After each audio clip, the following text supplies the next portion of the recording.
Next up, KarenPurze is not an architect, or an artist, or a professional photographer, but she did recently publish a book.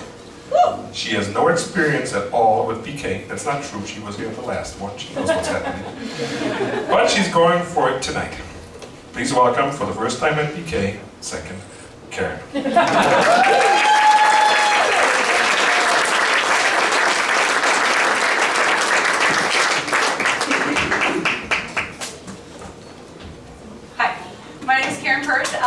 My background is actually in software development, so some of the things I know a lot about, like product launches and agile methodologies and system migrations, might not be appropriate this time of the evening. So instead I decided to take you on a little tour through my house.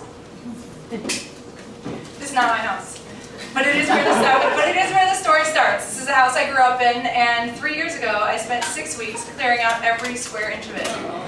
The architects among you know that that's a lot in 4,400 square feet. I was clearing out the house because my mom had a stroke, and here she is on Mother's Day, looking pretty good considering. From one day to the next, she kind of lost all of her worldly responsibilities, and the whole thing really got me thinking: what happens if something happens to me? What are the things I'm never getting rid of, and what do they say about me? So it turns out that some of the things that I'm drawn to really have a story or a lesson or an energy. I'm not condo crazy, my spoons don't talk to me, but there is a reason that I'm drawn to these first. These were my mom's. Before that they were her mom's. And my grandma taught me to bake. Perhaps with a recipe that's right here in this box. And clearly I need to keep this one because how else are my children going to know what cursive handwriting looks like? There's more to it though. This is, for me, it's a recipe for closeness in the form of two people standing next to each other, elbow deep in whatever. I'll also be leaving behind my passports. These are all of mine. I also have my mom's. All of us love to travel in my family. My mom always talked about travel as a way of making memories that we can replay later. And I'm glad that's the case, because she doesn't get out much a lot, but she sure has a hell of a reel. And 39 countries later, so do I. My mom kept a box of foreign currency in her house, and I do too.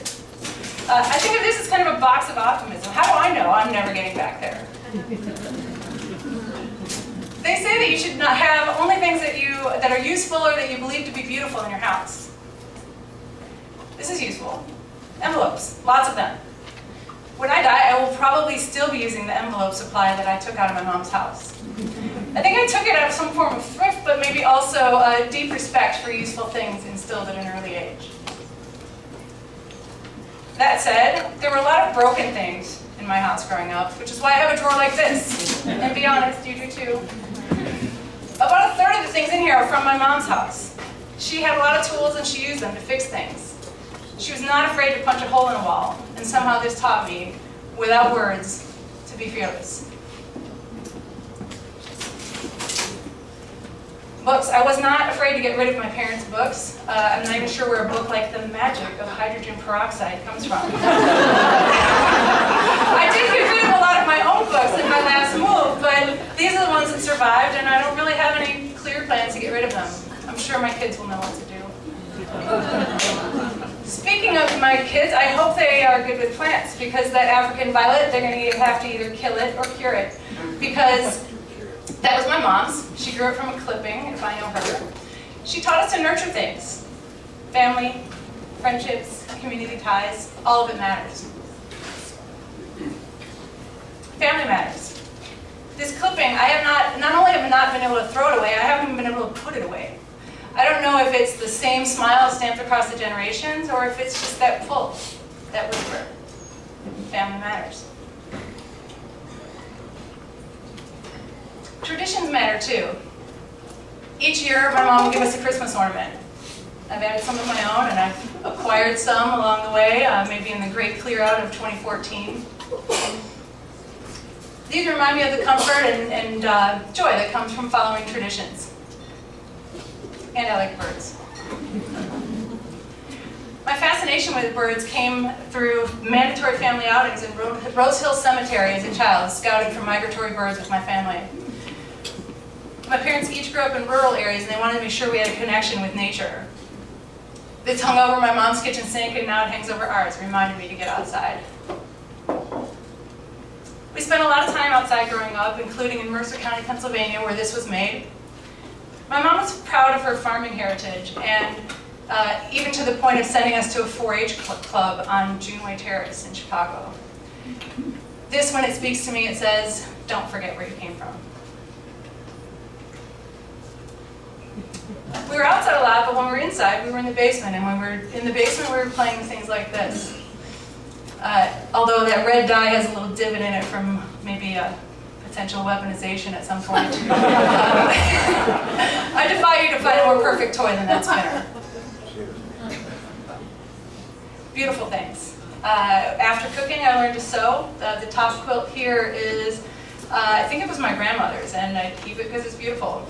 The one in the back is one I started maybe 7 years ago. It may be finished by the time I die. I keep these because they're beautiful. Speaking of beautiful, this.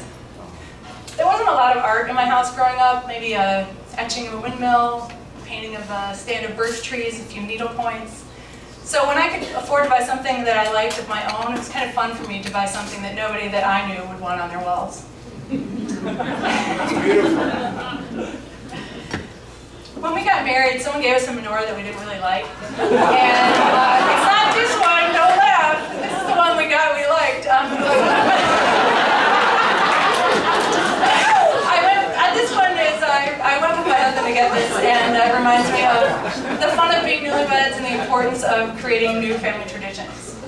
So there it is, a trip through my house and a couple of things I picked up along the way. And now it's your turn. What does your stuff say? And are you ready for it to start talking if something happens to you? I hope you'll check out my book. It's at lifeinmotionguide.com. Thank you.